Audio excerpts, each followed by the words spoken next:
Hello everyone, Michael Vosbein for Crescent Cymbals, just back from a trip with Jeff Hamilton to Sabian in Meductic, where we're there to supervise the production of our Crescent model cymbals.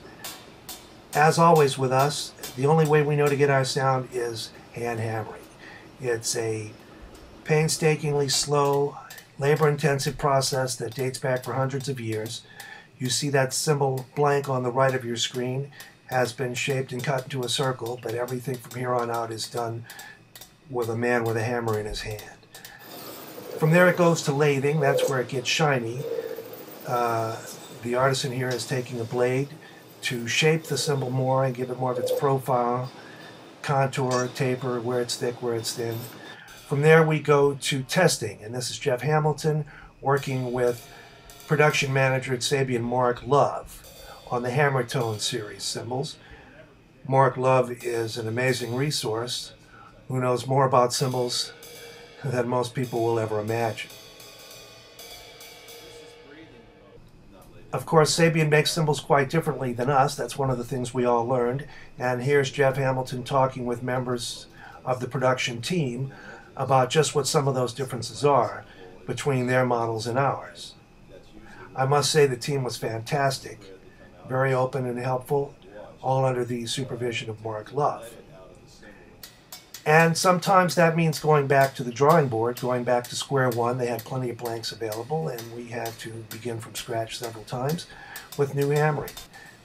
And back to the lather to get the proper perspective there. And of course, then again, back to testing.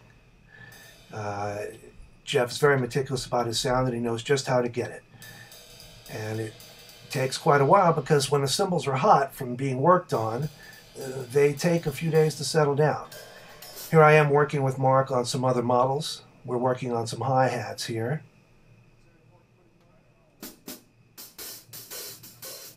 Again, Jeff doing more testing. Always testing, making changes, trying it again. At the end of the week, we had a meeting with all the core element of the production team, and here we are going over our specs versus Sabian's and our production techniques versus theirs, and making sure we're all on the same page. I got to tell you, these guys have an amazing amount of experience with hundreds of thousands of cymbals being produced collectively by all of them.